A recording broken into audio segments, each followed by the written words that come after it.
महीने में बच्चेदानी जो होती है औरतों की ख़ास तौर पे, तो उस पे दाने वग़ैरह हो जाते हैं, तो उसकी वज़ह से ब्लीडिंग आ जाती है। दिल में धक-धक कि ऐसा कभी हुआ नहीं है, हाथ-पैर थरथराते थे उस टाइम पे। कीमो मुझे वीकली में 1 बार लेना था और थेरेपी मुझे वीकली में 3 बार लेना था। डेढ़ घंटा समथिंग कीमो चढ़ता था। प्रोसेस उसमें सारी बॉटलें दवाई में होती थी, लिक्विड होता था। 4 से 5 बॉटल चढ़ती थी। पर मैंने ठीक है, वो जितना साथ दे सकते थे उन्होंने बाहर रह के उतना साथ दिया मुझे, क्योंकि सब कुछ उन्होंने ही मैनेज करा बाहर से।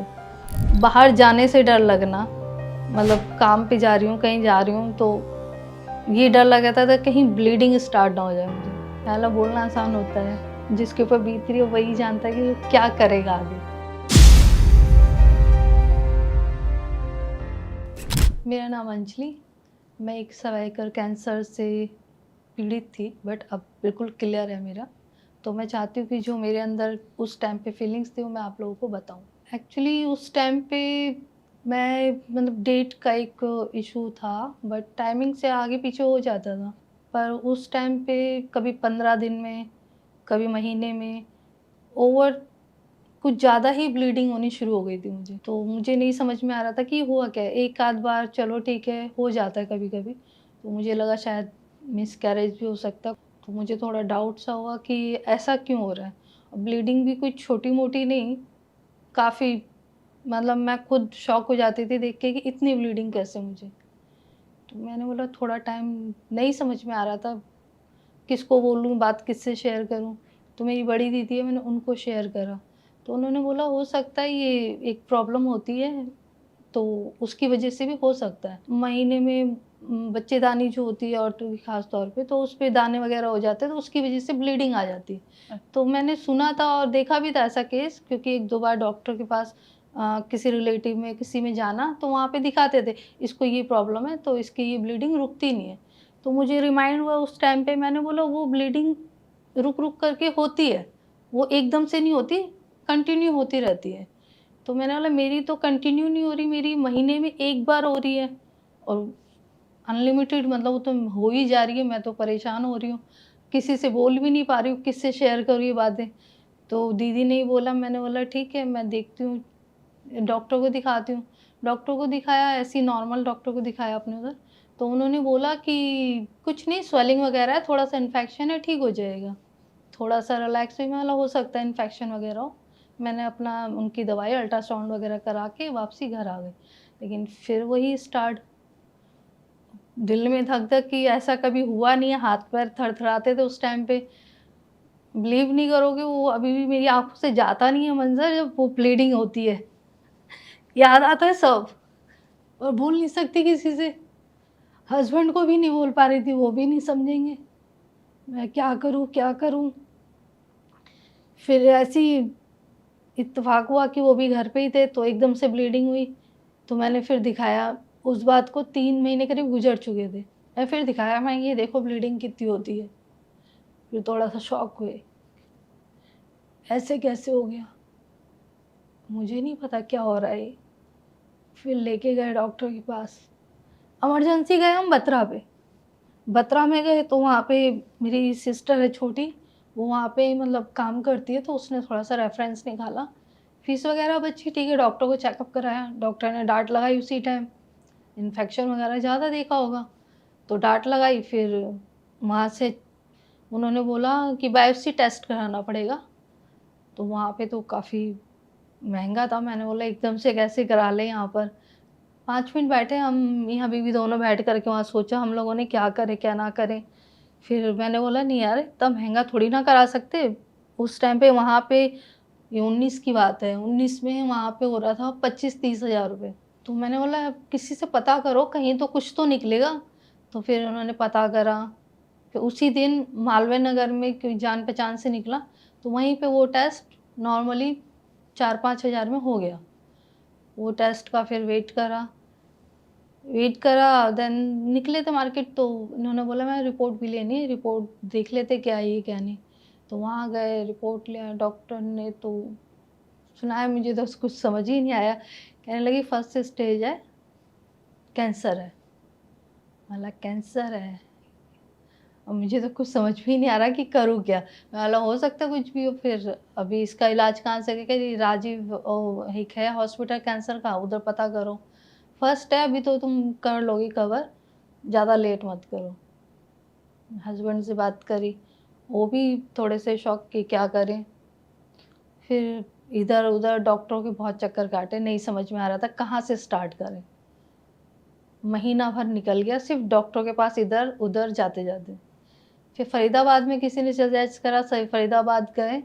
फरीदाबाद में जा कर के हमने एक डॉक्टर से मिले, उनका नाम अमित करके था, हाँ, डॉक्टर अमित। तो वहाँ पे चेकअप वगैरह हुआ फिर से, तो उन्होंने कहा ऑपरेशन होगा। पहले ऑपरेशन होगा, फिर स्टार्ट होगा क्योंकि बच्चेदानी रिमूव होगी। वहाँ पे भी मैं शॉक, अब काम ही नहीं कर रहा दिमाग, क्या करूँ? मैं बोला ठीक भी होना है। एक बार को मन तो बना लिया कि चलो ठीक है। फिर एक और जने ने मेरा वहीं पे चेकअप करा। पहले जो थे वो थोड़े से एजेड थे, उन्होंने बोला था। फिर जो डॉक्टर अमित आए उन्होंने चेकअप करा, तो उन्होंने बोला कि बिना ऑपरेशन के हो जाएगा। थोड़ी रिलीफ मिली कि ऑपरेशन से बच रही हूँ। फिर वहाँ से उन्होंने डॉक्टर अनिल जी का मुझे रेफ़रेंस दिया। फिर मैं बतराई, इस चीज़ को करते-करते 2 महीने हो गए थे। मेडिकल में भी चक्कर काटे, मेडिकल में भी पता कराया, सफदरजंग में तो छोड़ो, मेडिकल में थोड़ा सा ये था कि जल्दी हो जाए। पर वहाँ पे जो जान-पहचान के थे उन्होंने कहा दीदी आप इसे बाहर से करवा लो, ज़्यादा अच्छा रहेगा, मेडिकल के चक्कर काटोगे स्टेज 3 आ जाएगा। मैं और ज़्यादा घर में अब घर में तो किसी को बता ही नहीं सकती थी कि मुझे हुआ क्या है, क्योंकि मेरे 2 बच्चे हैं, दोनों बेटे हैं और दोनों उस टाइम पे पढ़ाई कर रहे हैं। तो मैं नहीं चाहती थी उनका फ़ोकस चेंज हो जाए, वो चले जाए कि अब अकेले मदर की तरह उनको ट्रीट करना, अकेले ही हर चीज़ फ़ेस करना। अब बच्चों को बता नहीं सकती, दीदी को बताया, जो घर में बड़े थे उनको तो बता दिया, बट फ़ेस अकेले ही करना था सब। रात को नींद ना आए, बच्चे क्या हुआ? क्या रिपोर्ट में आया? मैं कुछ नहीं, थोड़ा इन्फेक्शन वगैरह है, ठीक हो जाएगा। अल्लाह इनको तो रिलीव रखूँ माइंड से। इनको भी टेंशन हो कि दोनों बेटा और दोनों ही फिर टेंशन लेंगे। वो एज है ना कि अगर उनका पढ़ाई से घर पे ध्यान आ गया तो पढ़ाई पे ध्यान नहीं जाएगा। तो मैंने बोला ठीक है, थोड़ा उनको बताया नहीं। कह रहे मैं बोला कोर्स वगैरह चलेगा 2-3 महीने, ठीक हो जाएगा। कह रहे ठीक है। डॉक्टर अनिल जी से मिले बत्रा में वापसी आकर के, 2 महीने बाद दोबारा बत्रा। तो वहाँ तो पहले पता करा था तो काफ़ी कॉस्टली जा रहा था, इतना तो हमारा बजट ही नहीं था कि हम इतने में इलाज भी करा पाए। फर्स्ट स्टेज जब पता चला, मैंने बोला यार ये कैसे हो गया? पूरे परिवार में किसी को नहीं है, मुझे कैसे हो गया? फिर डॉक्टर जी से मिले, उन्होंने बोला परेशान मत हो, 1 महीने की बात है, ठीक हो जाओगे। खुशी हुई अंदर से सुन के कि कोई इतने पॉजिटिव में मुझे बोल रहा है कि ठीक हो जाओगे। मैं बोला ठीक है। फिर कहने लगा कि मतलब लाइफ हेल्थ इंश्योरेंस वगैरह कुछ? मैंने बोला नहीं, कभी सोचा ही नहीं था कि ऐसा कोई मोड़ आ जाएगा लाइफ में। छोटा-मोटा था वो चल रहा था, लेकिन ये तो सोचा ही नहीं था ना। फिर उन्होंने कहा खर्चा ना करते-करते अगर यहीं से कराओगे तो 4.5-5 लाख पहुँच जाएगा। मैं कोई दूसरा रास्ता, तो कहने लगे कि पहले तो तुम्हें लोन कराना पड़ेगा मेडिकल, उसी से तुम्हारा यहाँ का जो भी है।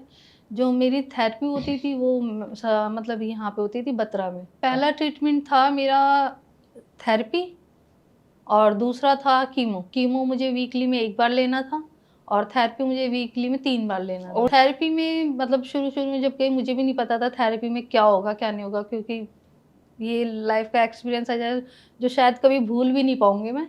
तो वहाँ पे गई, स्टार्ट करा, तो उन्होंने यहाँ पे लेज़र से कुछ बनाया, पहले पेट का कवर करा।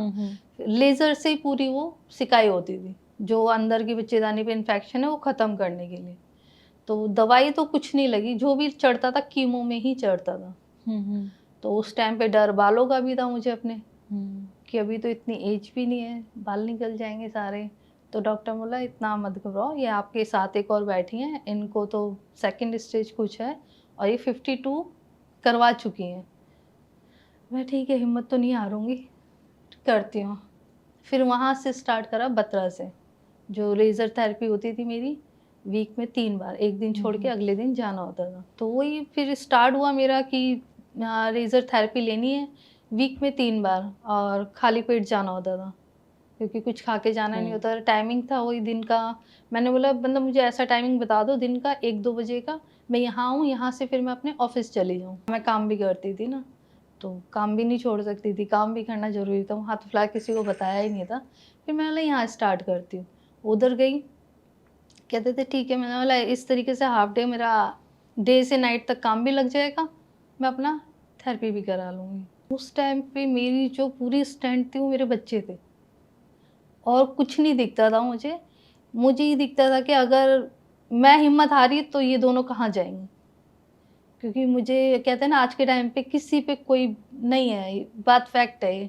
कोई कितना भी हो, वो उस जगह पे नहीं खड़ा हो सकता जिस जगह पे मैं खड़ी थी। मैं ऑलरेडी काफ़ी फेस करके वहाँ पे खड़ी थी। तो उनको देखती थी हँसते हुए, ऑलरेडी अपनी चीज़ें अंदर ही रह जाती थी, ठीक है। वहाँ तो शो ही नहीं कर सकती थी कि मुझे मेरे अंदर चल क्या रहा है। कि अगर इन केस ये नहीं ठीक हुआ या ये बढ़ गया, कुछ रिज़ल्ट नहीं था, क्योंकि मैंने अपने आस-पास कोई ऐसा देखा ही नहीं था जो बोले कि हाँ, मेरे को हुआ था, मैं ठीक हो गया। मैं जैसे भी हूँ घर में अकेली करती हूँ, थोड़ा-सा मैं पति से डिफरेंट अलग-अलग रहते हैं, तो है बातचीत बट साथ नहीं रहते हम ज़्यादा। तो वो कभी-कभी रहते हैं घर पे, वो ज़्यादा बाहर रहते हैं। उनके संग ठीक था रिलेशन, बस थोड़ा-सा उनके घरवालों से और मेरी नहीं वो होती है, तो बस हम हैं साथ में बट थोड़ा डिस्टेंस रहता है। वो अगर 24 हावर्स मेरे संग रहते तो मैं तो ज़्यादा हैप्पी रहती फिर तो मुझे इतनी टेंशन ही नहीं होती, जो चीज़ अकेले फेस कर रही थी वो साथ रहते, थोड़ी हिम्मत बनती कि हाँ है, पर नहीं हुआ ऐसा। पर मैंने ठीक है वो जितना साथ दे सकते थे उन्होंने बाहर रह के उतना साथ दिया मुझे, क्योंकि सब कुछ उन्होंने ही मैनेज करा बाहर से। लोन का अपने नाम पे लोन लेना, घर में ना बताना, पूरी हेल्प करना, घर पे भी देखना, फिर मेरा आने-जाने का कन्वेंस जो भी है सब उन्होंने मैनेज करा बाहर से, कि दिक्कत ना हो, ठीक है। लेकिन मुझे बस यही टेंशन थी अगर 1% कुछ होता है, तो पीछे कोई है नहीं देखने वाला। उस चीज़ से तो बस धीरे-धीरे टूटती थी, लेकिन डॉक्टर की बात से थोड़ा-सा रिलीफ मिलता था, चलो ठीक है, स्टार्ट तो करना ही है, कहीं से तो करूँगी। हारना तो नहीं है यार, अभी तो दोनों का फ्यूचर हाथ में है। आधी-अधूरी पढ़ाई है, 11th में है, तो अभी तो बहुत कुछ देखना है। अब तो दोनों, एक तो कॉलेज कर रहा है, कॉलेज का लास्ट ईयर है, पेपर दे दिया, अब रिज़ल्ट आना है, और दूसरे वाले ने तो 11th में पढ़ाई छोड़ दी थी, वही घर की सिचुएशन देख के। बट उसने फिर थोड़ा अपना वैसे अपना ही काम करना शुरू करा, कहीं पे भी करता था अपने अपना-अपना करके। आज ऊपर वाले की मेहरबानी है कि उसने एक हेयर कोर्स सीखा, हेयर डिज़ाइनिंग के कोर्स में है। अच्छा। हाँ, तो अब वो उसमें रहता है। कीमो फर्स्ट टाइम गई, डॉक्टर जी ने यही एडवाइस करी थी कि कीमो आप बाहर से ले लो, मतलब मेरे क्लिनिक से ले लो, ज़्यादा बेटर रहेगा। वो तुम्हें यहाँ से हाफ रेट में पड़ेगा, क्योंकि यहाँ हॉस्पिटल का खर्चा लेंगे। मैं बोला एडवाइस तो सही दे रहे हैं, सीधा-सीधा हाफ हो जा रहा है, 1.5 से 75 पे आ रहा है। तो मैं बोला ये ठीक है, फिर वहाँ जाके उनके क्लिनिक में लेना। 2 डेढ़, हाँ, 1.5 घंटा समथिंग कीमो चढ़ता था। प्रोसेस उसमें सारी बॉटलें दवाई में होती थी, लिक्विड होता था। 4 से 5 बॉटल चढ़ती थी। मतलब 1.5 घंटा मुझे वहाँ लेटे ही रहना पड़ता था। वो 1.5 घंटा डॉक्टर तो कहते थे कि सो जाओ। मैंने बोला नींद नहीं आएगी। ये लाइफ का जो एक्सपीरियंस चल रहा है, मैं कैसे माइंड, यार रिलैक्स करो, मत सोचो इतना। पहला बोलना आसान होता है, जिसके ऊपर बीत रही है वही जानता है कि वो क्या करेगा आगे। तो वही कीमोथेरेपी लेती थी उनके वहाँ जा कर के, 1.5 घंटा वीक में 1 बार। तो वहाँ पे बस माइंड रिलैक्स तो रहता था, सारी दवाइयाँ उसी से चल रही है बॉडी में। धीरे-धीरे कीमो ख़त्म करा, वहाँ से थेरेपी ख़त्म करी। बॉडी में वीकनेस तो काफ़ी थी अंदर से, क्यों वो करूँ, लेकिन हाँ, पहले जो एकदम से हेल्दी शरीर था वो थोड़ा-सा वीकनेस में पड़ गया था। पता चल रहा था कि कुछ है बॉडी में। बालों में भी इफ़ेक्ट आ रहा था, बट मैं बालों का पूरा ख़्याल रख रही थी। मैंने बोला नहीं यार, बाल टूटने शुरू हो गए तो फिर रुकेंगे नहीं। तो डॉक्टर ने बोला था अच्छी बात है, ध्यान रखो और ज़्यादा सोचो मत, जितना सोचोगे उतना प्रॉब्लम क्रिएट करेगा ये। मैं ठीक है, कोशिश करती हूँ कि बिज़ी रखूँ अपने आप को, ना सोचूँ, लेकिन वो तो अंदर ही अंदर है ना। वो जब भी याद आता है, बाहर जाने से डर लगना, मतलब काम पे जा रही हूँ, कहीं जा रही हूँ, तो ये डर लगा था कहीं ब्लीडिंग स्टार्ट ना हो जाए मुझे। इस टाइम पे मैं क्या करूँगी? तो मैं कहीं पे अवॉइड करती थी बाहर जाने को भी, डर लगता था जाने में। बच्चों को जब मेरी रिकवरी हो गई थी, जब कीमोथेरेपी सुनी उन लोगों ने, बच्चों को भी जहाँ तक अंदाज़ा हो ही गया था कि कुछ ना कुछ तो चल रहा है, छुपा रही हैं। रिपोर्टें मैंने उनसे छुपा के ही रखी थी, बट जो रिपोर्ट वैसी थी नॉर्मल वही दिखाई थी। बट जब कीमोथेरेपी सुनी तो वो भी इतने भी बच्चे नहीं थे कि ना समझ पाएँ, तो पता तो चल गया था। फिर जो बड़ा बेटा है उसने काफ़ी साथ आना-जाना, मुझे छोड़ना, लेके आना, काफ़ी इफ़ेक्ट उनके माइंड पे भी पड़ा इस चीज़ से। वो भी खुश रहने की कोशिश करते थे कि ऐसे रिएक्ट करते थे कि नहीं हमें नहीं पता, मैं छुपा रही हूँ तो वो भी छुपा रहे थे। उनको ये लगता था कि मम्मी प हमें पता चल गया तो इनके ऊपर क्या होगा? तो वो रिएक्ट करते थे नहीं सब कुछ ठीक है, बस आप अपना ख़्याल रखो। मतलब डिप्रेशन ये हो गया था कि ठीक हो पाऊँगी, नहीं हो पाऊँगी, घर रेंट का है, कैसे मैनेज होगा? हर महीने रेंट भी देना है, इधर मैनेज भी करना है, कुछ नहीं समझ में आ रहा था, बस दिन कट रहे थे। मुझे नहीं पता कैसे-कैसे मैनेज हुआ, बस फिर वो है कि जैसे भी करके सब जो-जो साथ दे सकता था उन्होंने साथ दिया। मेरी बहनों ने जो साथ दे सकती थी उन्होंने साथ दिया, जिनसे नहीं थी उम्मीद तो मैंने उनको बोला ही नहीं। घरवालों को जिनको बताया उन्होंने जितना जिनसे हुआ उन्होंने मेरी हेल्प करी, थोड़ा माइंड हल्का हुआ, लेकिन वही वो कहता अपना ध्यान रख, खाने-पीने पे ध्यान रख, फ्रूट्स खा। मेरी बिल्कुल क्लोज़ हुई थी, मेरा लास्ट चेकअप हुआ था कि अब कुछ नहीं है। अभी भी रूटीन चेकअप के लिए है कि साल में 1 बार आकर के चेक करवा लो, कहीं ये फिर से ना हो रहा हो या फिर से कोई प्रॉब्लम ना हो रही हो। उसके बाद से जो पीरियड्स हैं 6 मंथ नहीं हुए, तो मैंने डॉक्टर से सजेस्ट करा, तो उन्होंने कहा वैसे कीमोथेरेपी में हो जाता है ऐसा, 1% के चांस में हो जाता है कि नहीं आते। तो मैं बोला कोई प्रॉब्लम आ गई? कह रहे प्रॉब्लम कुछ नहीं है, आपको बेबी वगैरह कैरी करना है तो फिर इसका प्रोसेस करें, नहीं करना है तो कोई प्रॉब्लम नहीं है।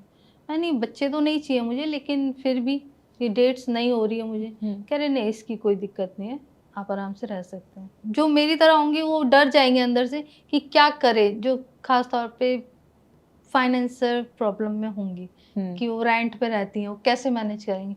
वो इधर-उधर चक्कर काटती रह जाएँगी, वो फर्स्ट से सेकंड, सेकंड से थर्ड आ जाएगा। क्योंकि मुझे सरकारी में यही फीडबैक मिला था कि दीदी मेडिकल में मत चक्कर काटो, यहाँ ऑलरेडी केस इतने पेंडिंग है और मशीन एक है, आपकी ये रेज़र थेरेपी के चक्कर में थर्ड स्टेज आ जाएगा, सोचो क्या करोगे? कि यार अगर मैं वहाँ पे जाके जान-पहचान निकालती भी हूँ, थोड़ा-सा ये होता है कि लाइनों में से बच जाओगे तुम, लेकिन डॉक्टर से डायरेक्ट मिलोगे, वो डेट इतनी देगा 6 महीने की, 3 महीने की, तो उसमें आपको बढ़ता जाएगा ये। ऑलरेडी 3 महीने हो चुके थे। लोग कहते हैं कि नहीं होता है, औरतों को हो जाता है, थोड़ा-सा बच्चेदानी के मुँह पे दाना-वाना हो जाता है, उसकी वजह से ब्लीडिंग आ जाती है। मैंने कहा ब्लीडिंग आती है, ब्लड नहीं बहता है। तो वो चीज़ मेरे अंदर डर इसी चीज़ का था। हल्का-फुल्का आता, मैं समझ जाती कि चलो ठीक है, हो सकता है इन्फेक्शन होगा। लेकिन एकदम से तुम्हारे आगे, मतलब मैं कैसे बताऊँ, 400-500 ग्राम खून निकल जाए, वो भी पीसेस में, तो कैसे चक्कर आएँगे और कैसा मतलब माइंड सेट होगा उस टाइम पे। तो वो चीज़ सिर्फ़ मैं देखती थी, मैं फेस करती थी, मैं ही उसे हर चीज़ को हटाती थी। तो वो हमेशा डर लेके चलना कि 300-400 ग्राम खून मैं बाहर जा रही हूँ, एकदम से बॉडी से निकलेगा तो कहाँ जाएगा? मैं बाहर कैसे उस चीज़ को सँभालूँगी? और वो भी कभी भी हो जाता था महीने में, ऐसा नहीं है कि डेली हो रहा है, डेली भी नहीं हो रहा है, लेकिन जब भी हो रहा है, तो एकदम से इतना हो रहा है। तो ये चीज़ मैं कैसे सँभालूँगी अकेली? तो यही चीज़ पहले डर था मुझे, मैंने बताया घर में, हस्बैंड को बताया कि ऐसी-ऐसी प्रॉब्लम हो रही है मुझे। तो उन्होंने भी इतना नहीं लिया, उन्होंने होती है, नॉर्मल है। उन्होंने भी पूछा होगा, पता करा होगा, हो जाता है। तो मैंने बोला क्या करूँ, क्या करूँ? लास्ट में मुझे जब मेरे हुआ, वो कहते हैं ना कि ऊपर वाला भी साथ था, तो हस्बैंड घर में ही थे। मैंने उनको सीधा फिर दिखाया, मैंने बोला ये देखो। उनका थोड़ा सर घूमा कि क्या है ये? मैंने कहा ये जो होता है ना 2-3 महीने का बच्चा मिसकैरेज होता है, उस तरीके से देखने को मिल रहा था। तो वो चीज़ मैं कभी लाइफ में भूल ही नहीं सकती, क्योंकि मैं तो उस चीज़ को फेस करके निकली हूँ। ना किसी को बता सकती थी, सिर्फ़ दिखाया था हस्बैंड को एक बार। वो भी जब मेरे को ज़्यादा होने लग गया था कि नहीं यार, इनको कैसे बताऊँ कि मुझे क्या प्रॉब्लम हो रही है। बता दी मुँह से तो कि ऐसी-ऐसी प्रॉब्लम हो रही है, ठीक है। डॉक्टर को दिखाया इन्फेक्शन हो रहा है, ठीक है। मैं बोला ये तो अल्ट्रासाउंड वाले, ये तो जो हल्का-फुल्का दिखाएँगे वही बताएँगे। किसी को अच्छे डॉक्टर को दिखाना पड़ेगा। अब सोचो ना, मेरे को इतना स्ट्रेस था कि इस ट्रीटमेंट को ठीक होने के बाद मुझे बीपी की प्रॉब्लम हुई। वो मेरी कंटिन्यू है, उससे पहले नहीं थी। डॉक्टर को जब मैंने बाद में ठीक होने का चेकअप वगैरह कराया, तब मैंने बताया कि ऐसे-ऐसे प्रॉब्लम आ रही है, तो उन्होंने कहा गुस्सा कम करो। मैंने कहा गुस्सा क्या कम करूँ मैं? गुस्सा नहीं आ रहा, लेकिन जो अंदर की चीज़ें हैं वो माइंड में रहती हैं, वो मैं कैसे निकालूँ? वो नहीं निकल सकती हैं। तो वही बीपी की प्रॉब्लम मुझे तब से लगी है। अगर बॉडी में कोई भी सिम्पटम्स ऐसे दिखे कि नहीं ये इस बीमारी के नहीं है, तो डरो मत, पहले जाके किसी अच्छे डॉक्टर को कंसल्ट करो, ख़ास तौर पे हेल्थ के इशू में। क्योंकि हेल्थ ऐसी चीज़ है ना कि अगर गई तो आप कहीं के नहीं रहोगे, लेकिन डरना नहीं, इसे जा कर के एक बार रिपोर्ट कराओ। मैं खुद जब इस चीज़ से निकली, तो मुझे बहुत रिलीफ़ मिला कि मैं कैंसर जैसी बीमारी से बाहर आ गई। फर्स्ट स्टेज था, डॉक्टर ने पहले तो डराया कि कुछ भी हो सकता है। पहले तो इन्फेक्शन बोला लोगों ने, लेकिन जब डॉक्टर ने बोला, डाँटा, डॉक्टर की डाँट आज भी उस डॉक्टर का फेस मुझे याद आ जाए, उस लेडी डॉक्टर का, जो वो देख के मतलब गुस्सा कर रही थी मेरे ऊपर। कहने लगी कि क्या कर रखा है ये? फिर मैं अपने हस्बैंड की शक्ल देख रही हूँ। मैं कब से कह रही थी मैं चेकअप करा दो, चेकअप करा दो। अब समझ में आ रहा है, वहाँ दोनों की आँखों में आँसू आ गए थे डॉक्टर की डाँट सुनकर। तो उनके लिए यही है कि पहले जाके अपना चेकअप कराएँ। अगर ऐसी कोई कभी ऐसी किसी की रिपोर्ट ना आए, मैं तो यही कहूँगी, क्योंकि बहुत मुश्किल होता है वो टाइम काटना। पर पॉज़िटिव रखें और जाएँ। अगर आप अकेले हैं तो हिम्मत मत हारिए, फैमिली है तो फैमिली की शक्ल देखिए। काफ़ी फैमिली से बड़ा कोई नहीं है।